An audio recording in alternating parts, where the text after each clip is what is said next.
deploy migrant workers. Honorable Chair, the Constitution guarantees every person as a right of freedom of movement to leave Kenya. The right to leave Kenya cannot be neutered, and if that right has to be restricted, it must be done so strictly in adherence with the Article 24 of the Constitution, which has the provision on how we can limit the right. So therefore, the state may facilitate migration, regulate private employment, or prescribe pre-departure orientation. But the state has no business of saying it will deploy citizens. The deployment aspect or the deployment provisions is for the public officers, diplomatic personnel, and members of disciplined forces. It's not for individual citizens who are seeking employment elsewhere. If they have to go and seek employment elsewhere, then they have a right of leaving the country, and therefore usage of the word deployment and the concept of deployment and even that philosophy is unconstitutionally unstable. And therefore, Honorable Chair, we are recommending the deletion of Clause 5 and all its attendant provisions relating to deployment of workers, which runs through the bill. Therefore, Honorable Chair, that's our concern number one. Honorable Chair, our concern number two is the scope of this bill. The bill is on its long title was supposed to provide issues of labor migration. However, in the drafting of this bill, the sponsor of this bill seemed to have lost legislative focus. It is more of a bill on everything relating to foreign affairs. Therefore, it stayed beyond the scope. Honorable Chair, in just a peruse of it, we will see provisions on county operating license, on county investment program, on diaspora investment, on national honors, on broad functions of the Cabinet Secretary for Foreign Affairs, labor attaches. Therefore, Honorable Chair, we are concerned that this bill has been turned into an hybrid labor law, diaspora management law, foreign affairs law, county licensing law, and the private employment law. Therefore, it lacks absolute focus, which is necessary for legislation. And therefore, this lack of focus, we are simulating that it will also bring implementation challenges, which will be added later. Therefore, Honorable Chair, if this bill has to progress, we are proposing that it must be limited in scope on aspects relating to only fair recruitment, private employment of agencies engaged in foreign recruitment, and pre-departure orientation. Other things, they do not deserve to be in this law, Honorable Chair. Having said that, on that point, therefore we get to the third point, Honorable Chair. Is a standalone act necessary? And it is in our considered opinion of the Commission that we really do not need a standalone law on the issues of labor migration because of the following reasons. The Employment Act itself, as it is, which is a solid act, regulates the foreign contract of service, including signing attestation by labor officers. The Labor Institutions Act provides for employment agencies, including the registration, vetting of interministerial committee. The National Employment Act already establishes NEA, National Employment Authority, and gives it a mandate of employment management. The Foreign Service Act already deals with the Kenya's missions and foreign policy. Therefore, the Commission recommends that rather than having a standalone law, what was required is purely amendment of the existing laws, and would have the labor migration and fair recruitment, maybe amendment bill, which goes on amending the existing law to strengthen the issues of labor migration. Therefore, Honorable Chair, we are also concerned that the bill has substantially deleted provisions in other laws through the consequential amendment, and we are really concerned this is an abuse of consequential amendment. Typically, consequential amendments are supposed to clean up the laws which are existing to be in line with the law which is being proposed. But this consequential amendment, they are purely deleting provisions of other laws without any quality legislative step. Therefore, Honorable Chair, we think this is a misuse of consequential amendment, deleting the provisions of existing law made by Parliament without any value. It's a suboptimal use of scarce legislative resources. And all those consequential amendments is just cannibalizing the existing law and just pushing laws around without any legislative step. We are calling the rejection of all those substantial amendments, the consequential amendment, and also in our view that the standalone law is not necessary. Honorable Chair, we go to our fourth concern of the establishment of a multi-agency committee, which is done in clause 8 to 10.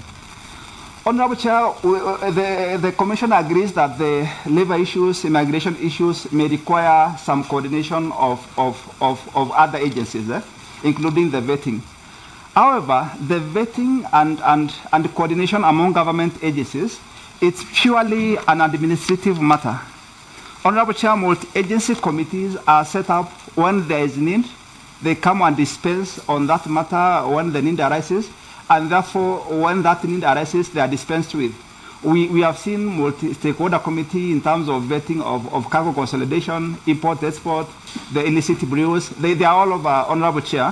When you put a multi-stakeholder committee, administrative one, in law, it means you have ossified it to be an institution like any other, and therefore even that beats the purpose because it requires flexibility. Honorable Chair, we are recommending deletion of clause of the entire provision of multi-stakeholder agency committee because that is an administrative matter which does not require to be done legislatively. Honorable Chair, on the issue number 6, on the private employment agency licensing, the part 3 of the bill has created a registration regime for private employment agencies. However, the Commission knows that the employment agencies are already regulated under the Labor Institution Law, and also some aspects of it are regulated under the National Employment Authority Act. Therefore, bringing them in this law by just deleting what is there and presenting it is just a ping-ponging the legal provisions without any legislative step. This creation of new registration regime is a duplication, and it creates a parallel regime without rationalizing what is existing. Therefore, Honorable Chair, we are proposing deletion of entire part 3 on private employment agency licensing, and we are of the view that if there is anything broken in the current law as it is, under the Labor Institution Law or under the NEA Act, those are the ones which should be strengthened because Parliament already took time in making those provisions. Honorable Chair, I have 3 minutes, so I am going to the 6th point on the county operating license. That is clause 13 and 14. The bill has introduced the county laws in county operating license for private employment agency. Honorable Chair, we are concerned as a matter of policy that the county operating license will create a double licensing regime. It's our considered view that labor standards, foreign affairs, and immigration matters, those are national functions. And if matter is the national functions, then it should not be designated to the county. Counties may support maybe local awareness or data integration, but they should not create a parallel licensing regime. By way of analogy, Chair, if an employment agency is licensed in Kiambu County or in Machakos County, a scope should be purely on that county. Therefore, if it's to recruit people to go to work outside, it should be purely on that county. A county licensing cannot create a nationwide. But now, in terms of policy, that will bring challenges because if you are an employment agency, it means you must register in every county where you seek to recruit some people to move to other countries, which will create a nightmare in terms of even implementation. Honorable Chair, we are recommending clause 14 be deleted. All the aspects of the county licensing of private agencies be deleted because it's constitutionally under Schedule 4, Part 1, matters of national government, and purely they are not anywhere in Schedule 4, Part 2 on matters of county government. On the second last point, Chair, on labor attaches, which are created, are being established under clause 11 and 12. The Commission is considered that the labor attaches are useful.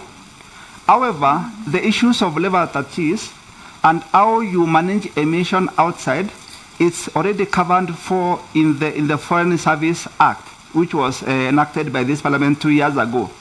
Then, second chair, the issues of labor attaches is just one cadre in the HR manual of the Foreign Service. Therefore, it does not require to be legislated because we cannot be legislating cadres which should be in HR manual. Therefore, Honorable Chair, we recommend that that clause on labor attaches be deleted.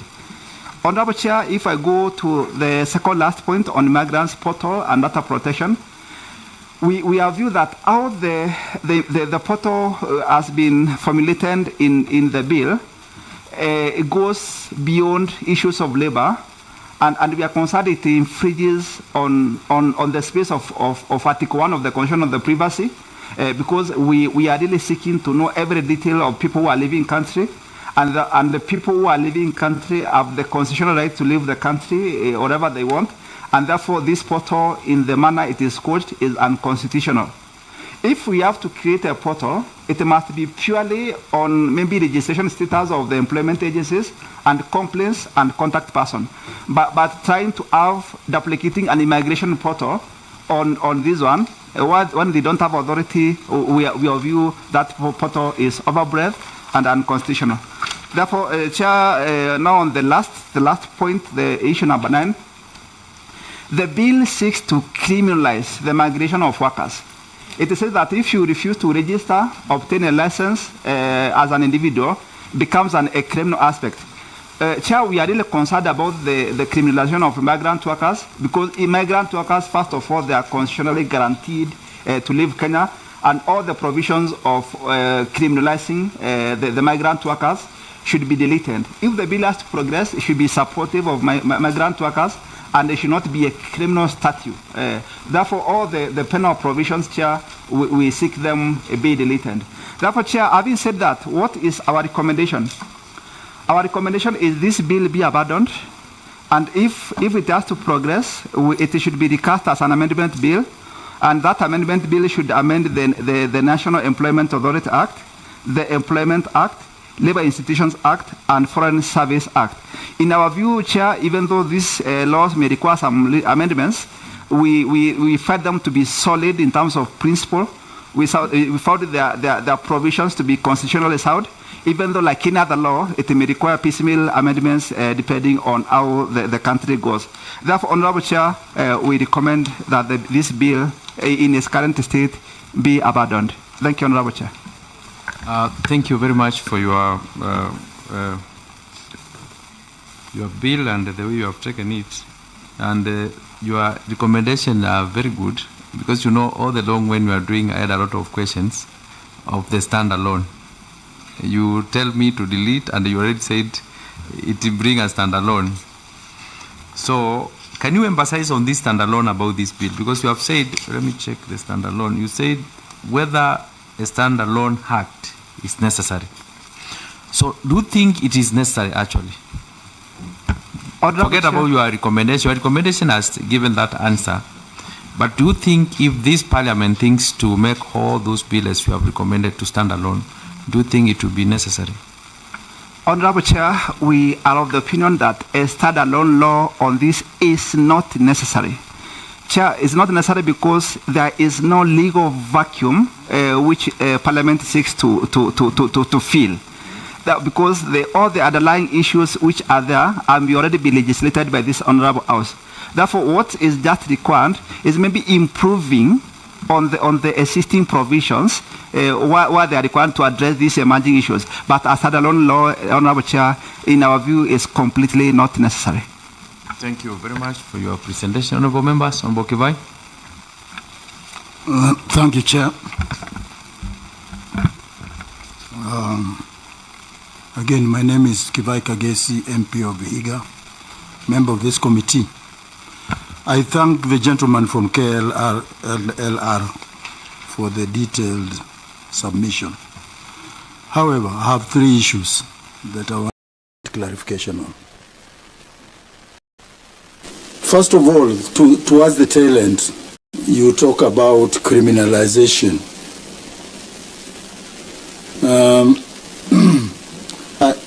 I think it's a question of interpretation. I don't think the proposals in this bill are meant to criminalize anybody. In fact, I believe the bill is born out of malpractices which have been encountered.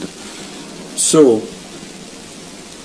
I don't know whether you gave a specific examples where the bill is criminalizing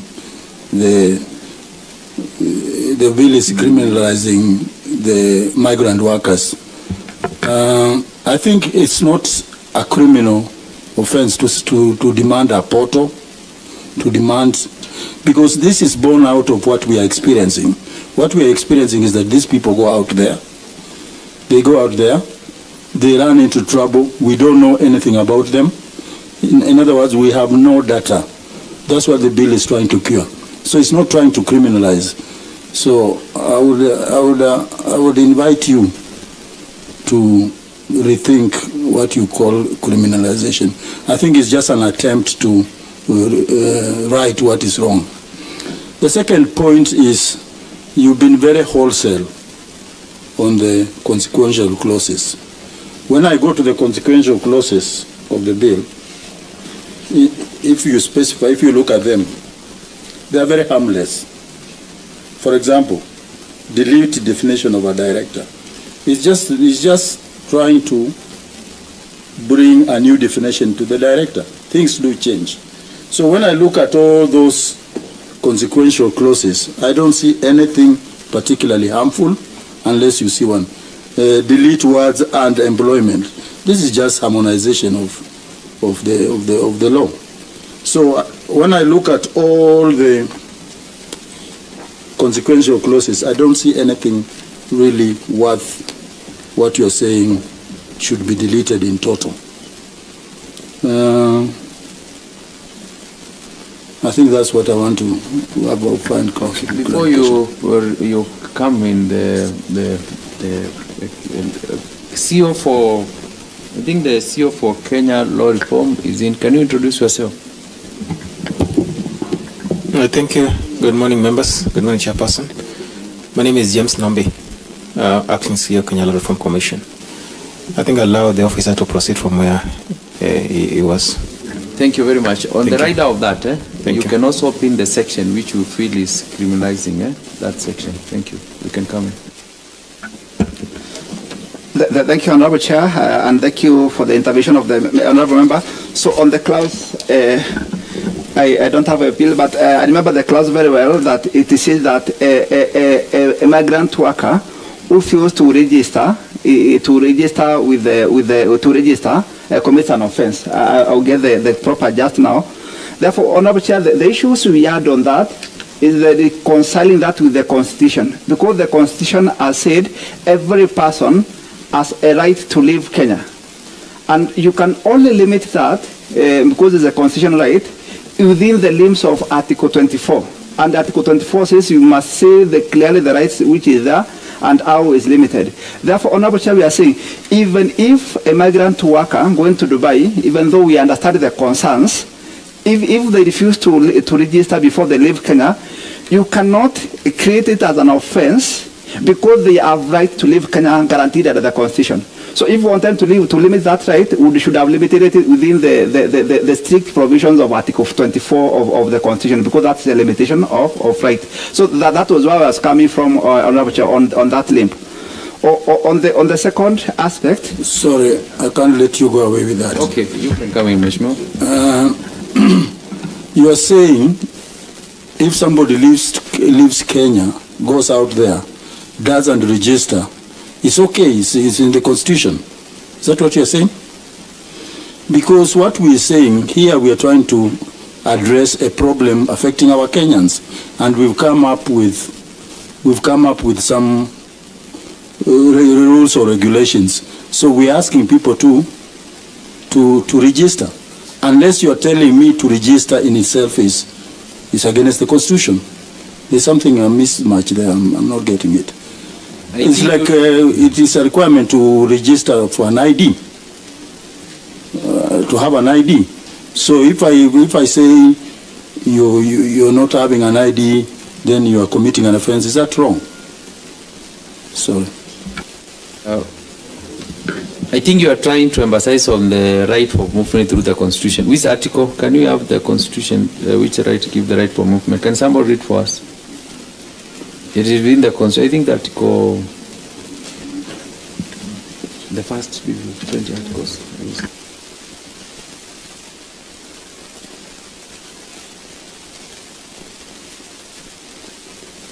It is here. You can read for us. You can read to Mheshimiwa, so you can also see any other law which required to register. Thank you, Honorable Chair. So the article I was referring to, Honorable Member, is Article 39, Freedom of Movement and Residence. Every person has a right to freedom of movement. Every person has the right to leave Kenya. Every citizen has the right to enter, remain in, and reside anywhere in Kenya. So, Honorable Chair, I think it's a legal issue maybe which we will not have an agreement on. We are saying that if a worker is leaving to Dubai, they are only disciplined in accordance with the immigration law.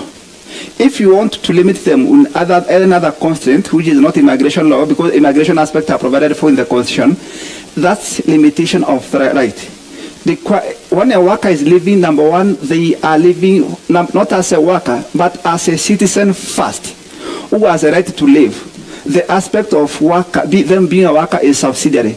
In fact, they have no obligation, constitutional unless legislated by Parliament, of informing the immigration of what they are going and what they are going to do, unless it's legislated for by in another law. So that's our position, Honorable Member.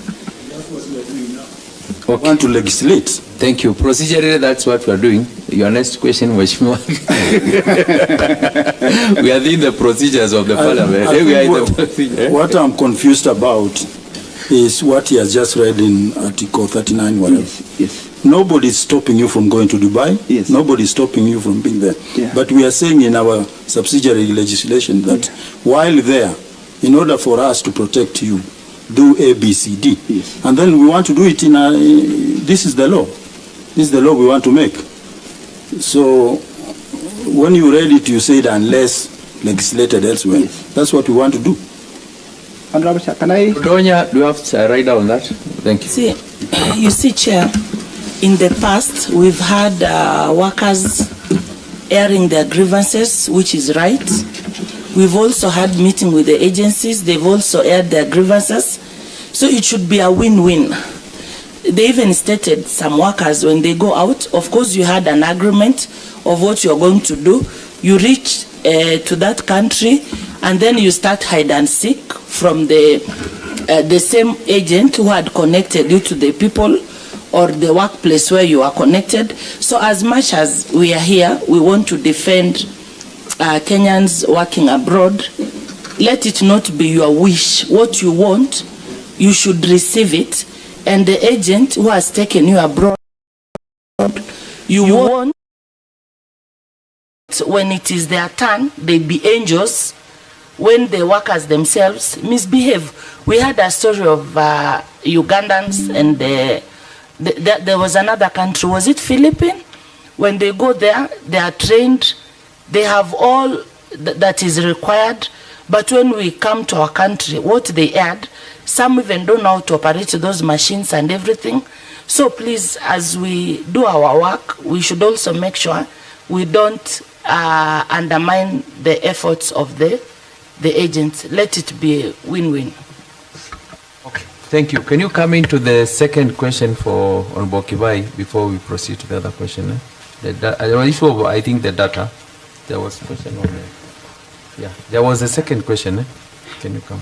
Yeah, Honorable Chair. So yeah, we understand that the article that the right of movement can be limited, but Chair, what we are proposing is if it has to be limited, it has to be limited within the Article 24 of the Constitution, which now guides on how you can exactly limit that right. So the drafting of that provision, it needs to be reconciled with the drafting of Article 24. And this Honorable House has done this several times, limiting rights through the Article 24, which has not been done. But if it's done, then it can make that one tenable constitutionally. Thank you, Chair. I think the other issue was the criminalization aspect, which I think I chipped in for the Honorable Member. Thank you. So thank you very much, honorable members. Any other concern to this? This is taken. So I think Kenya law reforms, we are through. Now we can go direct to thank you very much for your good presentation. We shall retreat and consider all your recommendation. All your recommendations will be treated very important because the matters concerning us as Kenyan citizens.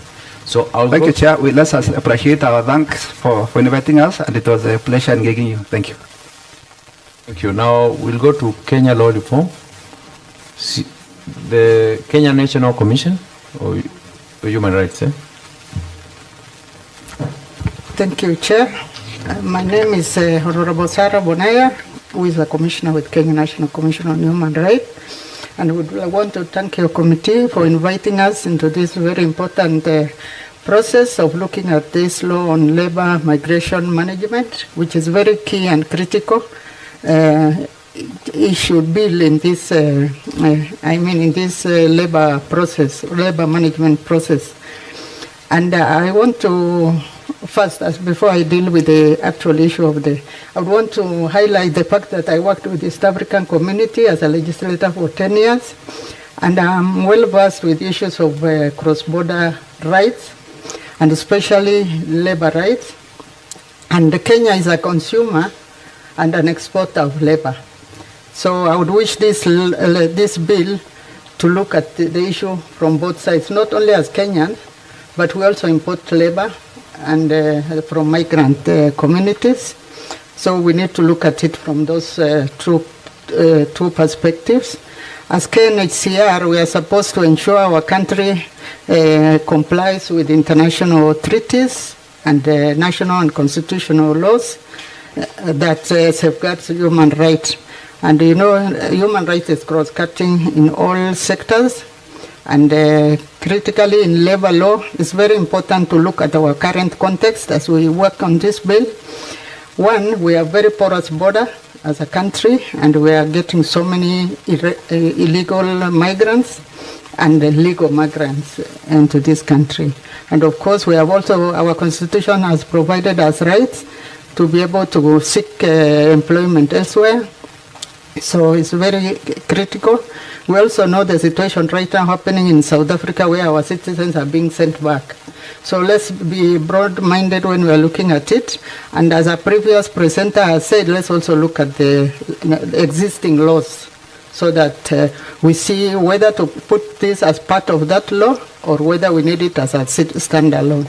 So, and as we have looked through the law, we have given our input, and Elijah, one of our technical staff, will take you through the process. Thank you. Thank you, Elijah. How many minutes will you take? I want to seek 20, Chair, or 15. I don't know, you want to take 20? No. Can you go with our colleague, formerly colleague? You work with 15. Thank Please. you very much, Chair. Thank you very much, Commissioner. Chair, we went through the bill clause by clause, so I will only limit my presentation to the clauses that where we are making amendments. We'll start clause 2. In terms of interpretations and definitions, we are seeking to expand the meaning of foreign employment to also capture those foreign nationals who are lawfully resident within the country or and also seeking employment within our territory. Also, we are seeking to have the definition of bilateral agreement be included in the bill, and also the inclusion of a safe house, the definition, because it's also being referred within the Act. On clause 3, Honorable Chair, is we are looking at the bill from a rights-based approach. And so in terms of objects, we are proposing that clause 3E be amended to read to regulate, safeguard, and facilitate safe overseas employment. And the issue here is that we want to prioritize human rights and also human security over the economic remittances that is obtained from these sorts of employment. And also we are seeking to proposing that to amend Clause 3H to read promote equal treatment of foreign migrant workers in Kenya who are lawfully engaged in employment. So this is also to provide that coherence and also to include those who are foreign migrants that are working within our territory. Under Clause 4, Honorable Chair, that is making provisions for, in terms of the application of the Act, we note that it does not explicitly capture those people who are working within the informal sector, particularly those brokers or persons who are unlicensed, or those who have those briefcase agencies that form bulk of the organizations that work with these irregular migrants. And therefore we are proposing that we amend Clause 4B to read the recruitment and deployment of Kenyan citizens for foreign employment, and also the unregistered entities, 4D to read also to include unregistered entities, individuals, informal sub-agents acting as employment brokers. Also, we are acknowledging that there are also those government-to-government agreements that provide labor migration that might lead to labor migrations, and therefore that deployment initiatives also be acknowledged within the application of this Act. Under Clause 5, Honorable Chair, on the conditions for deployment of migrant workers, we are seeking to amend this committee to consider the amendment of 5.1 to say that the government shall only deploy migrant workers to countries where the rights of migrants are legally guaranteed and practically protected as verified by other human rights impact assessments. This is because despite many countries still having labor laws, formal labor laws, but the practicality of it, for example, the kafalas, they in a way circumvent them, and we need to have to ensure that where any Kenyan is going, that they are going to countries where there is good labor migration practices that are in line with international labor laws. Also, we are seeking to amend Clause 5.2 to read that enforceable labor and social laws that strictly prohibit forced labor, contract substitution, and the withholding of travel documents. These are critical components that affect the rights of those persons who are seeking labor outside, and therefore we've seen various cases of people going in the name of honest recruit, seeking employment only to find themselves in situations where their contracts at the hosting country are, you see, are substituted or enter into forced labor and have their travel documents confiscated. We are also seeking to amend Clause 5.2c to read an existing bilateral labor agreement in line with international human rights standards, that is, international labor practices. This is to safeguard, to ensure that any bilateral labor agreement that are entered to adhere to our internationally accepted standards. Also, we are seeking to amend, to add a subsection 3 on Clause 5 to read that the Cabinet Secretary shall suspend the deployment of migrant workers to any country upon receiving credible reports of systemic human rights violations or an outbreak of armed conflicts. This is to enable our country to trigger a mechanism where we cede the deployment of labor into such countries, and to have an emergency mechanism where we can have any Kenyan who is outside in a humanitarian crisis be brought back to our country. Under Clause 6, Honorable Chair, we we are supporting this clause because it consolidates the regulatory oversight of the National Employment Authority, and we are seeking only to make an amendment to say that the authority shall, in pursuant to the provisions of the Intergovernmental Regulations Act, establish an operational framework within the county governments to set up joint migration registries and decentralized desks under this bill. So the idea is to have that intergovernmental relations between the county government and the national government, despite the fact that these labor matters are solely the function of the national government, but there is that element of complementarity because these many agencies are operating within the counties, and the counties also have a role in terms of safeguarding their constituents. We are also recommending to add a clause 61J to say that we need to register of all suspended and cancelled private employment agencies on the online portal, so that any person can be able to access to establish that if an agency has been blacklisted, then they shouldn't be allowed to operate. This is in line with the ILO Convention in relation to private employment agencies. Honorable Chair, under Clause 7 on the powers of the authority, we are also seeking to seek the amendment that 7E to issue immediate or temporary cease and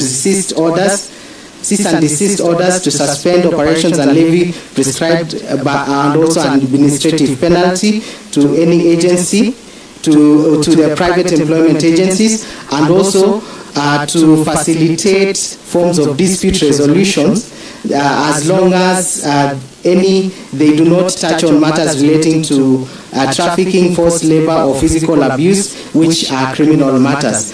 Under Clause 8, Honorable Chair, that touches on the establishment of a multi-agency vetting private of employment agencies, we are seeking that the inclusion of civil society organizations specializing in migrant workers that can be appointed by the Cabinet Secretary or in a manner that they are nominated by an umbrella body or a public benefit organization.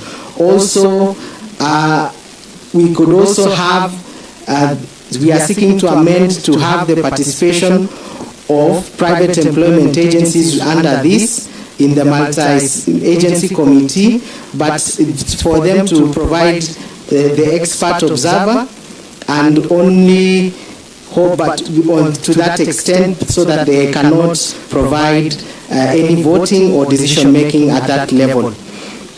Under Clause 9, Honorable Chair, on the functions of the committee, we are proposing to add a clause on the functions of the committee to say that the committee, within 30 days of receiving an application from the Director General, will complete the vetting process in its decision in a detailed and reasoned report. This, we are trying to provide that, we are recommending a 30-day timeline so that it becomes efficient and to prohibit the administrative delays or filing judicial reviews. And also, we are proposing to add a clause under a sub-clause under 9 to have the committee have a function to conduct periodic and announced compliance vetting reviews of any registered agency, and either make recommendations either to suspend or any agency that fails to meet the vetting baselines. This is to provide the swift action and the vetting that is that the committee can provide to protect the rights of labor migrants who might be under distress. The next clause, Chair, Honorable Chair, is Clause 12 in terms of the duties of the Cabinet Secretary for Foreign Affairs. We are recommending that the CS in matters relating to the foreign affairs through the Interministerial Joint Committee with the CS responsible for labor to have execute the mandatory consular and administrative programs to secure welfare of migrants. This is to ensure that there is that continued relationship between the migrants and also various consulates. And also we are seeking to amend clause 12(2)(h) to read that in coordination with the authority, seek to execute a single unified national framework for social economic integration of returnees upon arrival in Kenya. This is to ensure that for those who are returning, they can be integrated and also in a more humane manner, and also to any matters relating to their rights. And also we are seeking to add a duty to the CS responsible for foreign affairs to have that mandatory standing order for all diplomatic missions to render consular assistance, including physical visitation, representation to any Kenyan migrant worker who is either detained, inducted, or restricted from movement within a host state. This is stemming from the various issues that migrant workers experience within their country, and whenever they are in distress, they need that consular support, and this provides that administrative framework to safeguard the same. Honorable Chair, on the role of the county governments, we are seeking to say that we have a simplified, non-chargeable county operational clearance. This will address the issue of the double licensing, and also that if we could have the county labor migration database linked with the national migrant workers portal. You know, you have only 3 minutes. How are you going to do it? Can you bring the condensers one, then you can leave the one you are supporting? Because now you know you are contemplating that with the old bill, you have something to change. So can you pin the condensers one? You have no issue. You can, even your 20 minutes, you are not going to finish, I think. So let's give the officer from State Department for Labor to introduce themselves. Well guided, Chair. Good morning, Chair. Good morning, members. Good morning, fellow stakeholders who are in this room. My name is Joel Mwanzia, Secretary for Labor Migration Management. I'm here representing the PS, State Department for Labor and Skills Development, Mr. Shadrach Mwadime. I want to say that coming from the Ministry of Labor, and particularly the State Department for Labor and Skills Development, the Directorate of Labor Migration Management, we are the principal, will be the principal implementer of this bill once it is passed. And because of that, the government itself had also, initiated its own bill, which is somewhere along the chains. It's being processed as well. And we've managed to gather wide-ranging views, because the bill has also gone through public participation, and it will be coming also to this House for further consideration. And we, because of that, would have wished to seek for leave of this Honorable House so that we could consolidate the views, the input that is coming from this process, together with what we've been able to prepare in the bill, so that we can have a very enriched and comprehensive bill that addresses the issues of labor migration. And I think many of the stakeholders who I can see here have been part and parcel of that process, and I think in their submissions will also be affirming what we've been able to do. So with your permission, Mr. Chair, we'll seek to leave to submit the comprehensive bill at a time that is convenient to you in the near future. Thank you. Thank you, Chair. Thank you very much, and we say guided as committee. You can proceed. Your presentation is good, but save our time. Thank you. Thank you, Honorable Chair.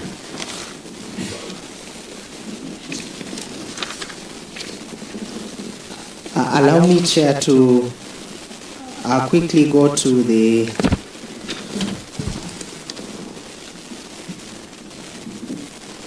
to clause 14 on the application for an operating license within the county government. Under the county, we are proposing that a 14-day timeline is too long, it's too short for purposes of verification and even to have the background checks, so that it's a rigorous process, and therefore we are proposing that for the authority to consider and inspect, then that should be enhanced from 14 to 45 days. And then, Chair, Honorable Chair, under clause 18 on the conditions for the registration of private employment agencies, we are recommending that there should be full disclosure of the beneficial ownership and the certified copies of registration and compliance for foreign partner agencies in destination countries. We are recommending this because the disclosure will enable us to the requisite accountability agencies or justice entities to have to pursue these international counterparts and also and help us tighten that cross-border liabilities gap that has been within agencies that are foreignly registered. Also, the issue under clause 19 on security bond, we are proposing that every employment agency in the recruitment of workers for foreign employment to have a bond of not less than 5 million or a higher risk adjusted as may be prescribed. This is to give, of course, the Director General powers to draw upon this bond in particularly instances where we are rescuing and repatriating our migrant workers who are abroad. Then, Chair, on clause 20, on the cancellation of registration, we are seeking to have also, apart from just cancellation, to have a ban on particularly on the directors of these corporate entities from any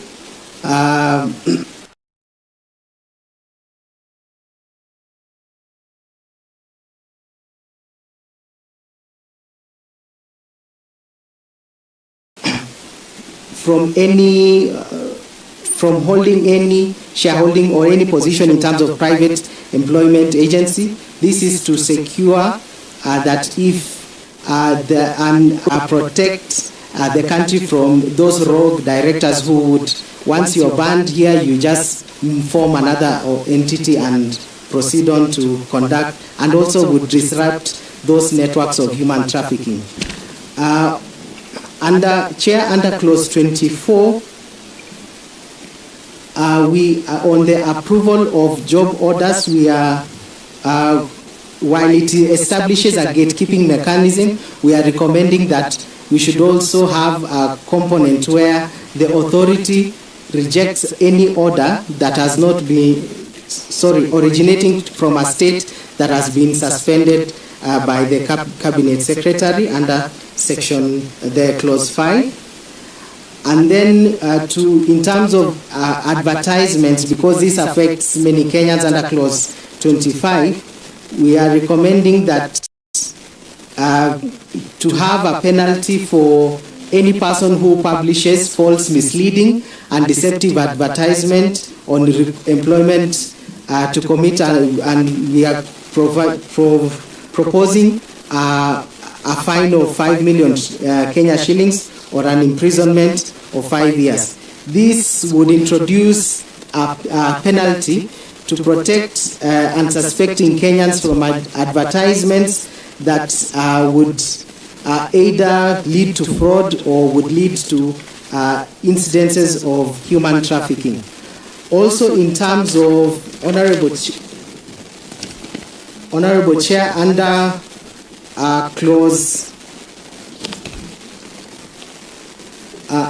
under under clause 34 on the registration of migrant workers, while the previous presenters had raised an issue about criminality, we are proposing that we add a section targeted particularly to recruitment agencies, that any private recruitment agency that deploys a migrant worker without a formal registration would then commit an offense. This would shift also accountability to the recruitment agencies to ensure that all workers that are deployed are also safeguarded or are registered within our country. With that, Honorable Chair, I yield, and we would continue to provide further amendments to this and the substantive memorandum. Thank you very much, and thank you, Commissioner. Thank you very much for your short presentation. It wasn't short, it was big, eh? But it's good. Honorable Kivai, thank you.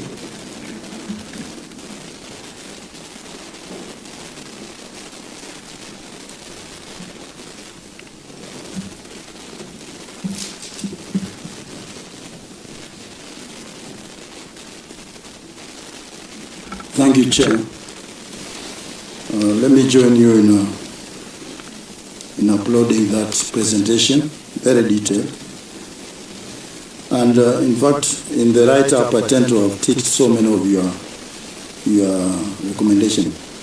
But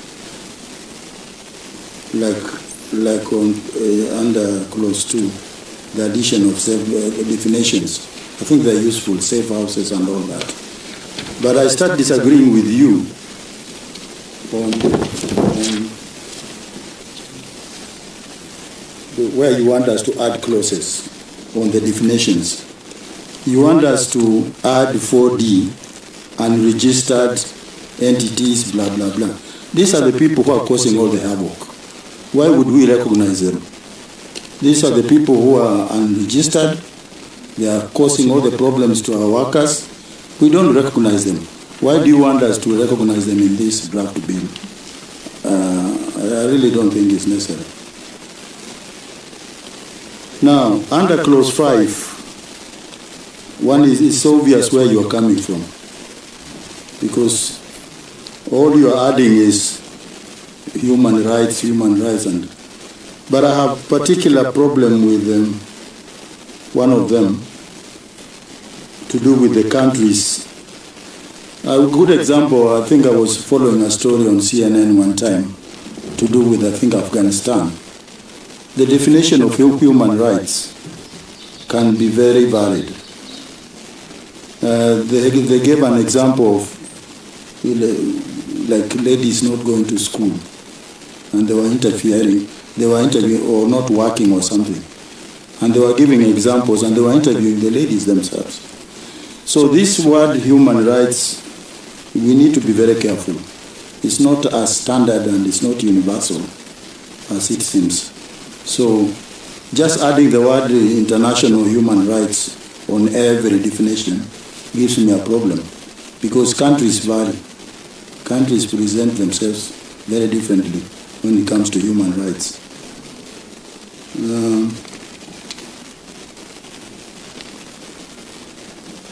I totally agree with you on your clause on publishing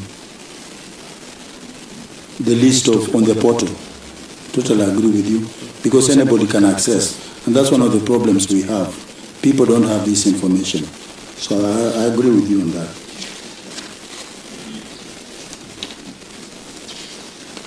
Sorry, Chairman, I made my notes on very many pages. I have to look for them. Now, when we go to clause 14, which is your page 8,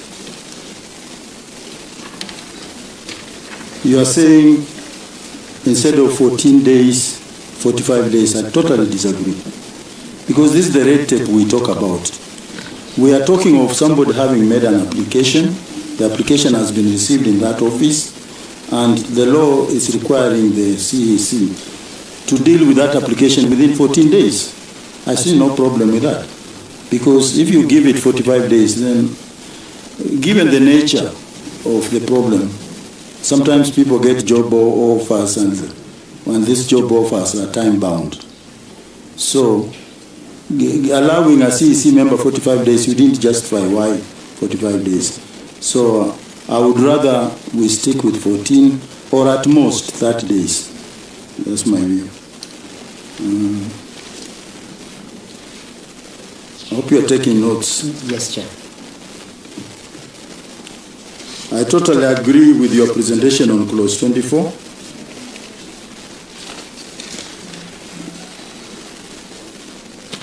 But what about if this country comes out of the list? Should we make it clear? This is a country that has been suspended, but maybe they go to that list because of a happening, an occurrence. So maybe we need to be clear when that it can, whether it should include details when this person is no longer, or that country is no longer on the list. But I agree with you. I also agree totally with clause 34.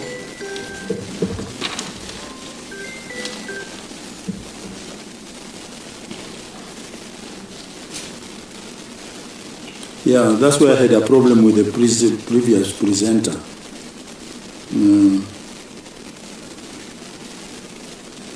Criminalization. So I think we should shift some of this burden to the employment agencies. So I think that's useful.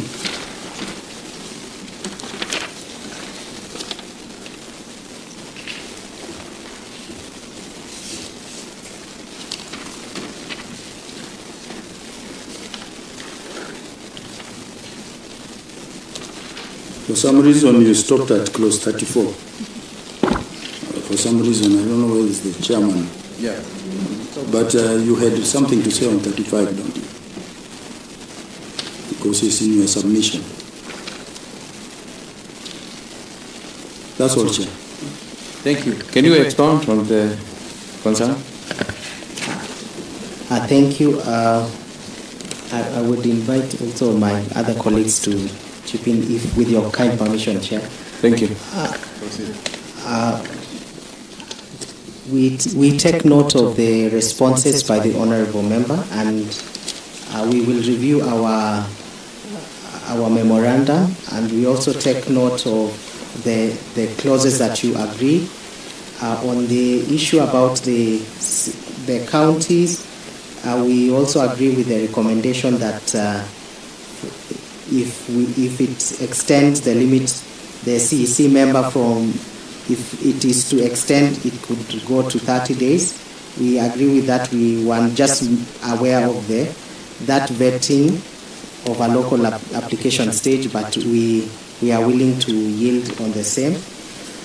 And the other clauses, we stopped at clause 35. We just wanted to ensure that while we agreed with the substantive clause on 35 for the authority to maintain that structured database, we only wanted to ensure that also this information remains classified, in the sense that because it captures the personal data of individuals, and it should be protected so that it does not expose the migrant worker, but only be accessed by foreign missions whenever they are seeking to provide that emergency assistance. So with that, Chair, I yield. If there is any other comment from our colleagues. Yeah, through the Chair, I wanted to respond to the issue of human rights and the universality, because as a country we are signatories to treaties which are international on human rights. We also have continental laws and the regional laws, and the EAC that we comply with. And on human rights issues, so it's not that human rights is. It is, even in our constitution, we know what our rights, the specific rights. Article 43 is very clear, and all the other articles that safeguards our rights.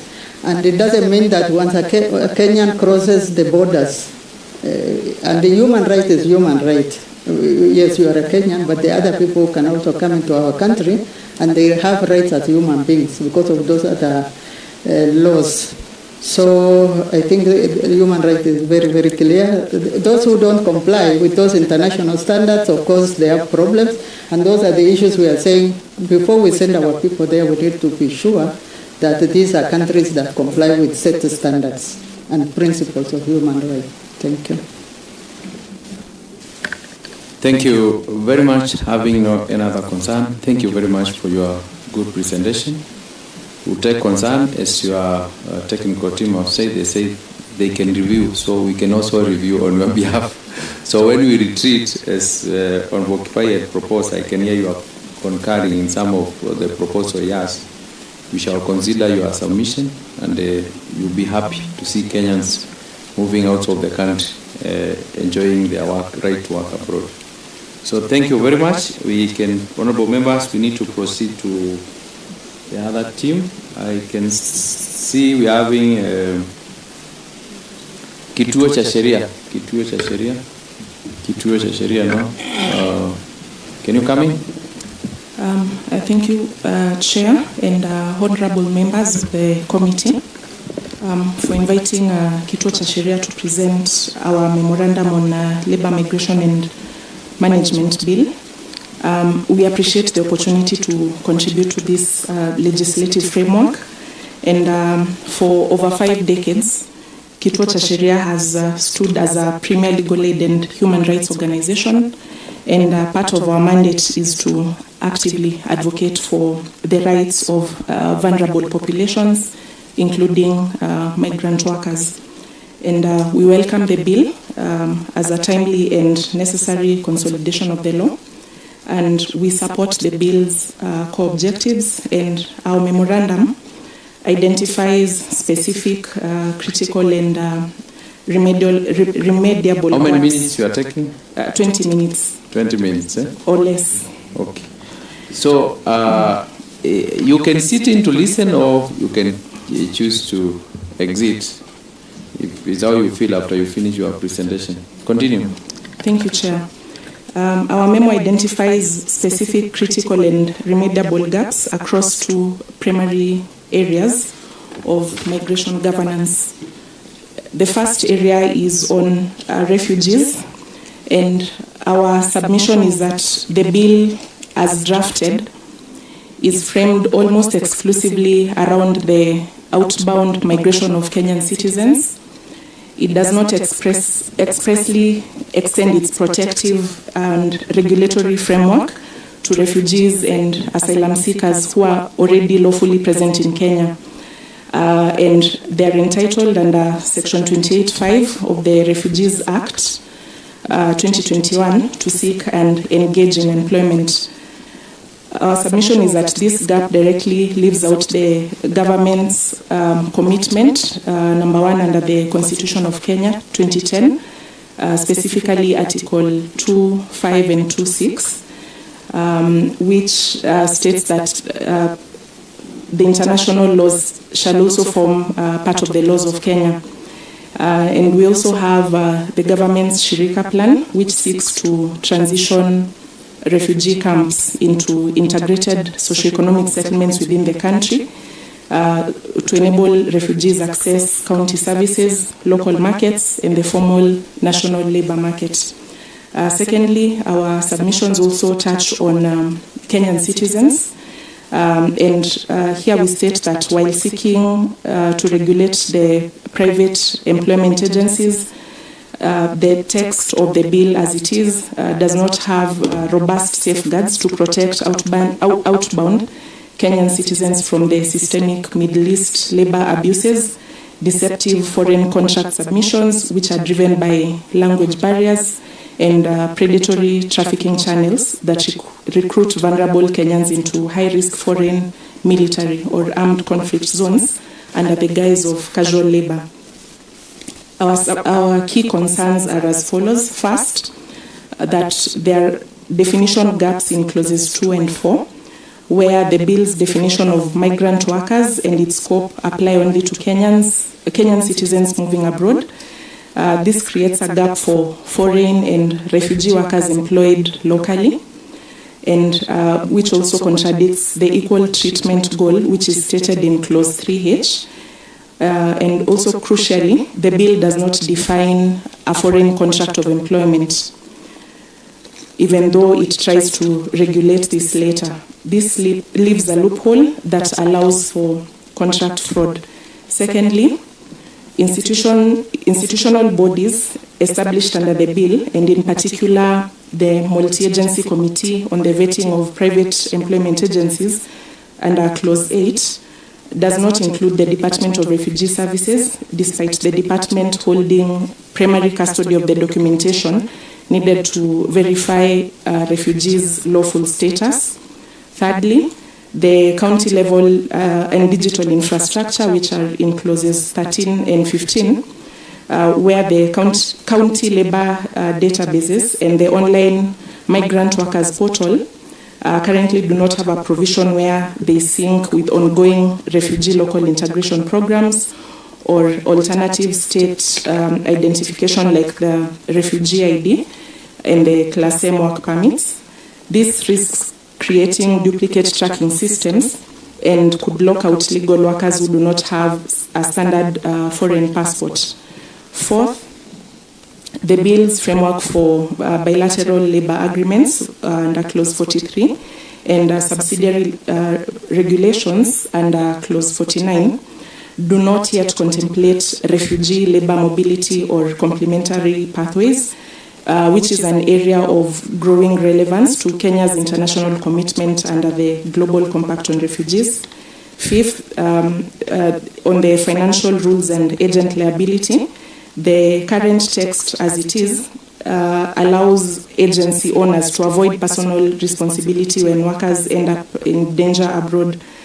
The bill does not have clear rules to hold agency directors personally responsible and does not set aside immediate emergency rescue funds for Kenyan embassies and lacks strict contract checks to ensure that workers are paid the minimum wages agreed upon under government deals. And finally, the risk of exploitation and foreign military enlistment, which is covered under clauses 43, 44, and 48, need to be strengthened. The bill's rules don't explicitly ban agencies from deceptively recruiting Kenyans into combat roles or high-risk security jobs in active foreign war zones, such as joining foreign armies, and additionally, the fines and jail terms for human smuggling or using informal contracts are too low to stop illegal recruitments. I will go directly into the proposed amendments as per the various clauses. Under Clause 2 on interpretation, we propose to insert a new definition of refugees and state that refugee has the meaning assigned to it under Section 3 of the Refugees Act 2021. We also propose to amend the definition of migrant worker to state that migrant worker includes a refugee lawfully residing in Kenya and authorized to seek and engage in wage earning employment under Section 28(5) of the Refugees Act 2021. The second proposal, still on interpretation, we contend that the bill in its whole sense regulates foreign contracts of employment under clauses 30 and 31, but completely fails to define the term in clause 2. And in our humble opinion, this creates a dangerous interpretative loophole. The proposal is to insert the definition of foreign contract of employment to mean that a contract of service entered into between a migrant worker and an employer for employment outside Kenya, which shall be executed in English, Kiswahili, and a language understood by the migrant worker, with all versions holding equal legal status. And this is basically to guarantee statutory protection against language barriers and deceptive contract substitutions. under Clause 3H, we propose to amend Clause 3H to read as follows. Promote equal treatment for foreign migrant workers, including refugees and asylum seekers lawfully present in Kenya who are lawfully engaged or seeking to be engaged in employment consistent with the Refugees Act 2021. And the justification for this is that if we express this referencing directly, it removes that ambiguity for the National Employment Authority and county licensing officers, and in doing so we also anchor the bill within the government's Shirika Plan policy, which is on transitioning refugee camps into integrated settlements with formal access to labour market. On Clause 4, the Act applies to private employment agencies, recruitment of Kenyan citizens, migrant workers as defined. Then the domestic recruitment of non-citizens, including refugees by registered private employment agencies, is not addressed, and yet the bill talks about foreign migrant workers within Kenya. The humble proposal under this particular clause is to insert a new paragraph, 4D. The recruitment by a private employment agency under this Act of refugees and other foreign nationals lawfully authorized to work in Kenya for employment within Kenya.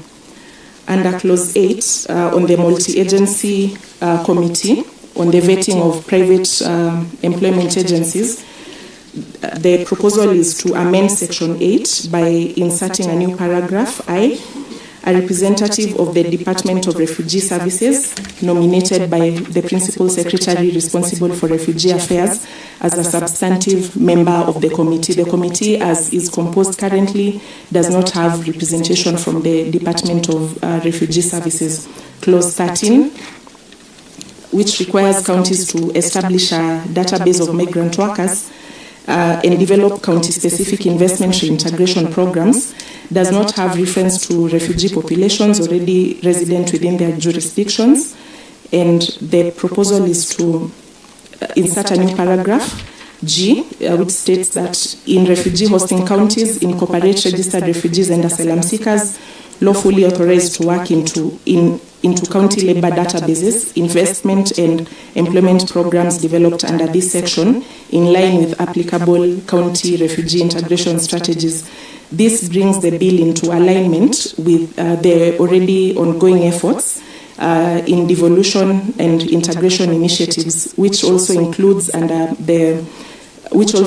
Nairobi County Integration and Community Building Strategy and similar county-level frameworks anticipated or those which are already underway under the Shirika Plan. For instance, the Garissa and Turkana, Garissa and Kalobey socio-economic development plans, and this is to ensure that county labor planning does not overlook a population that is already legally entitled to work under the Refugees Act.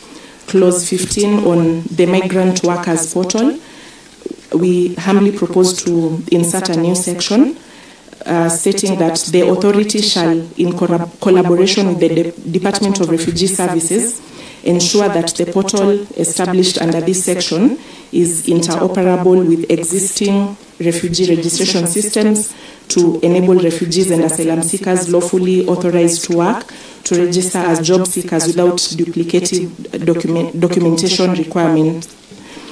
The justification for this is that this safeguards digital inclusion. It ensures that the automated systems within the migrant workers portal do not lock out authorized refugees who are registered and documented by the Department of Refugee Services. The next clause is clause 19 on security bond, where the clause leaves the value of the financial escrow security bond fully discretionary for the Cabinet Secretary. The proposal is to amend clause 19.1 by adding a new proviso stating that provided that 30% of the bond shall be held as a liquid cash escrow to be utilized immediately by Kenya's foreign missions for emergency rescue, shelter, medical treatment, or safe repatriation of distressed workers. When workers face immediate dangers of physical abuse in destination countries, Kenyan embassies often claim that they lack immediate discretionary budgets to rescue them. With this kind of provision, it will make emergency funding immediately accessible to rescue those that are in distress or in danger. Also, Clause 27 on obligations of PES. Agencies are required to monitor workers, although there is no direct penalty if they actively ignore a distress call from a Kenyan. PES can currently shield themselves behind the corporate shell if a worker faces human rights abuses under their watch. The proposal is to amend Clause 27.1 by adding a new paragraph, F, which states that establish an active 24-hour distress reporting system and provide a formal documented response on intervention within 48 hours of receiving an emergency report, and also amend Clause 27 by inserting a new sub-clause 3. A private employment agency and its directors shall be held jointly and severally liable alongside the foreign... Kituo cha sheria. The story is good, but the time is not promising. Can you bring the condensers? Because I think you have only 4 to 5 minutes. Bring the condensers, because also the question need to be within your 20 minutes. Thank you. Noted, Chair, and thank you for that direction. Clause 27, insert a new sub-clause 3. A private employment agency and its directors shall be held jointly and severally liable alongside the foreign employer for any gross labor exploitation, unpaid wages, or physical injury resulting from contract violations. Clause 31, on the role of local attestation of contracts, we propose adding a new paragraph D. The basic wage and working conditions stated in the contract meet or exceed the minimum threshold negotiated under the bilateral labor agreement.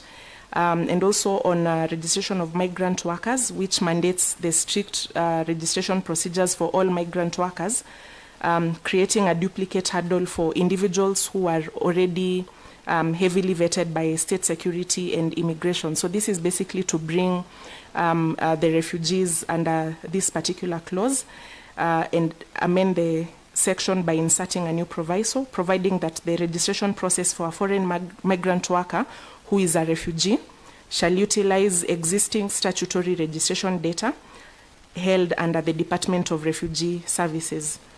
Clause 41 on restrictions on labor migration, the submission is to insert a new paragraph where the targeted occupation involves combat roles, active military operations, paramilitary duties, or private security deployment in an active foreign war zone, conflict zone, or unrecognized armed force. This prevents vulnerable Kenyans from being used as mercenary forces. Clause 43 on bilateral labor agreements, we propose to insert a new guiding principle under subsection 2H to include facilitation of complementary pathways for refugee labor mobility consistent with Kenya's commitments under the Global Compact on Refugees, Global Compact for Migration on Refugees. This positions Kenya to use BLAs as a vehicle for refugee skills mobility. Section are you now? Clause 44. 44, you are remaining with... I think I did not see the other remaining being condensers, and there is something I need also to request for submission. Can you go to conclusion? Or maybe do you think any clause there are very condensers which you need to bring? I believe the other clauses have been addressed by the speakers who went before me. Good. So we humbly submit. Okay. Thank you, For Chair. my concern is on your conclusion. There is somewhere you take Kituo through the law is stand ready to provide any further technical input. Actually, that is our concern as a committee. You are talking about the refugee to be employed here in Kenya. You need to brief us how you want to be undertaken, and we can have more interactive with your team to give us those guidelines. So we leave it. Okay, Honorable Kivai. I just want to ride on what you've just said, and is the whole focus of the presentation. This presentation is a mouthful on refugees. Now, the question is, when I look at what we are defining as a migrant worker, it starts by meaning a Kenyan citizen who blah, blah, blah, blah. So, are we really addressing the problem? With this bill, we are trying to address the issues of Kenyan citizens going outside the country. Now, we need also to define your refugees. Do they come in that categorization? Because we might be trying to force some people in this category who are not being addressed by this bill. So I think it's very important to define who is a refugee. My understanding of a refugee is somebody who has come into this country, not necessarily, in fact, by definition, not a Kenyan citizen. So he falls outside our scope. So you need to be very clear on this. And maybe let me take this opportunity to just finish my other question. Yeah, okay, you can. My other question was, you want us, in the committee, you want somebody from Department of Refugees to be represented. Now, I see the Department of Immigration is there. Forget about the current executive order. Executive orders do change. So, do they not fall under immigration? If that's the case, then your submission falters. Thank you, Chairman. Actually, in addition to what Kipai have said, we don't want to be ambiguous or bring conflict of law. We can still treat the bill for refugees as a bill when we want to bring the matters of labor. So that's why my wish, if you want your attention for this committee to address matters of refugee in employment, can you bring it rather than to force it in this bill? Because by putting it here, you start putting, I know the State Department for Labor, they are here. If they start telling about foreign employment, for a Kenya foreign employment, I know you are talking about the refugees with IDs. So can you give us more update? If you can come and show us the refugee, they can have their own bill, given the right to work here in Kenya. Thank you. Thank you, Chair and Honorable Member, for your questions. As you've rightly put it, the bill in its definition addresses Kenyan citizens who are going to work abroad or outside the country. But then one of the proposals that we have is to also expand the meaning of migrant worker, because under section clause 3H, it talks about foreign migrant workers who are also working in Kenya. But the text of the bill as it is does not regulate the foreign workers who are legally here in Kenya. So our proposal is to include refugees who are lawfully residing here, because they fall under the definition of foreigners who have come into the country. And the reason that we humbly making this particular proposal is that refugees have been here for a very long time. We have a protracted situation in Kenya, and as we know, we have 3 durable solutions. One of them is resettlement to a third country. Secondly is voluntary repatriation if their countries are safe for their return. And then thirdly, we have local integration. So there have been many efforts around local integration to try and see how refugees can be locally integrated and how they can be allowed to work legally in Kenya. Good. Let's go with your conclusion. Mm-hmm. Yes. You know what you have said. Mm-hmm. The Kituo through the Rawi East Africa stand ready to provide. We go with that. Yes. So thank you very much, honorable members. I think we have only 22 minutes. So we have 3 stockholders remaining. So we have to limit the time. We don't need to look to be fair, but we have to listen to everyone. So we limit the minutes to 7 minutes. Kituo cha Uraia. You have any submission? Yes. Okay. But I'll just do an overview. Then Yes. we'll Thank you very send much. the Thank you. written submissions later. Maybe just to start, under clause 2 on interpretation, the definition of a labor attaché is tied to clause 10. However, when you look at clause 10, it talks about reporting. So actually the correct reference should be 11. So maybe just to note that as we continue. The other aspect is on objectives. Clause 3, we recommend that we need to insert an objective K, maybe probably to talk about aspects of gender equality and discrimination. Specifically, we argue this because in 2019, the Kenya National Bureau of Statistics noted that 60% of Kenyans who are labor migrants workers are actually women, and maybe given that the purpose of also our legislation is to solve a problem, we might also want to deal with that. Also, we put emphasis on the missing definitions that we feel like ought to be there.